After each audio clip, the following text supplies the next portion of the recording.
আমাদের সাতক্ষীরার যে চুই ঝালের স্বাদ, আমাদের সাতক্ষীরার সন্দেশের যেই স্বাদ, আমাদের সাতক্ষীরার খিরসার যেই স্বাদ, আমি আজকে সবগুলোই খেয়েছি।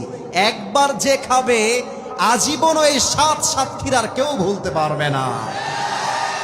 আমাদের সাতক্ষীরায় রয়েছে মান্দারবাড়ির সমুদ্র সৈকত, আমাদের সাতক্ষীরায় রয়েছে জাহাজকাটা নওদুর্গ, আমাদের রয়েছে টেঙ্গা জামে মসজিদ, আমাদের রয়েছে প্রবাসপুর শাহী জামে মসজিদ, আমাদের রয়েছে নওতা রওজা শরীফ। আমাদের সাতক্ষীরাতে এমন কোনো কিছু নাই যার কোনো কমতি আছে, ঠিক কিনা বলেন? সবই আছে, শুধু যুবকদের বউটাই নাই, আর সব আছে। আমাদের সাতক্ষীরার যুবকদের জন্য আমি দোয়া করি, আল্লাহ তুমি প্রত্যেকটা যুবককে নেককার দিনদার মেয়ে দেখে বিয়ে করার তৌফিক দান করে পড়া আমিন। দেখেছেন, বিয়ের কথা বললে আমিনের জোর বেড়ে গেছে। আরে বিয়ে করলে তো আরো জোর বেড়ে যাবে। সাতক্ষীরা